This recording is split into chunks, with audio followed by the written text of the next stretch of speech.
I couldn't believe that he was doing this to me after almost 5 years of togetherness, and on the night of our engagement, no less. When they finally did take note of me, they broke apart instantly, but it was too late. I made a run for it, got into my car, and drove as fast as I could to the nearest hotel that I could find. I was hyperventilating because I was so shocked at what I had witnessed. I was somehow trying to process it and was willing it to be untrue.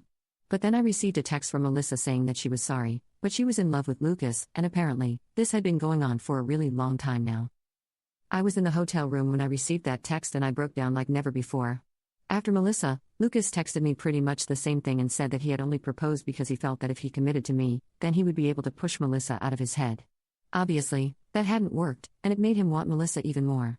He told me that it wasn't about me, but this was about them, and they just knew that they were meant to be. I was just a placeholder in the way for Lucas to finally meet Melissa. I stayed at the hotel for a couple of days and tried to put my act together because I was still feeling crazy and trying to force myself to believe that this was just a cruel prank that life was playing on me. After almost 4 days, I finally went back home because I did need to collect my stuff and rejoin work if I didn't want to get fired. When I showed up at home, I realized that my family had been living with Lucas under the same roof, waiting for me to come back.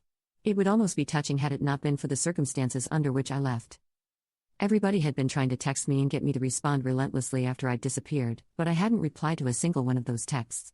So, needless to say, there was a lot of chaos when I finally came back and everybody made it a point to hug me and tell me how glad they were to see me. Even Melissa had the audacity to come to me and give me a giant hug with tears in her eyes when she saw me. I was too disoriented to even react to that and just stood there like a silent statue while everyone clamored around me. Then finally, once everybody had calmed down, I cleared my throat and told them that I was back only to take my things and move out for good. Lucas had just been standing there without a word up until that point, but when I said that I was going to move out, he announced that there was no need for me to leave because he'd already packed his stuff and was going to move in with Melissa since now everything was out in the open anyway. My family, my parents and my aunt, my dad's younger sister who has lived in the same house ever since her husband passed away, actually had wide smiles on their faces even though there was nothing to smile about, at least not according to me. Melissa was standing beside Lucas in an awkward side hug and looking at me very sadly but still smiling. I couldn't take it anymore and decided to ask my family what the heck were they even smiling about because as far as I was concerned, Melissa had just broken up my engagement and stolen my boyfriend of almost 5 years. There was really nothing very funny or sweet about this. My mother chose to speak up at that point and told me that they couldn't go back in time and change the past, but they could accept the future, and they knew that the future had Melissa and Lucas together in it.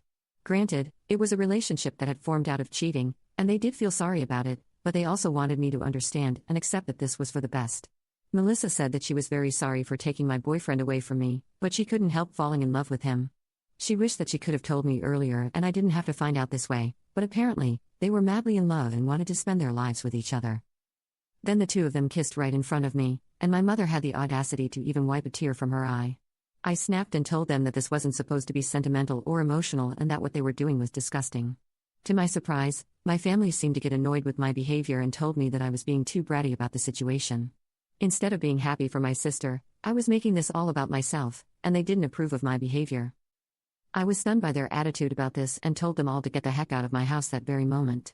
I couldn't for the life of me understand how they were defending what Melissa and Lucas had done while making me out to be the bad guy and acting as though I was overreacting.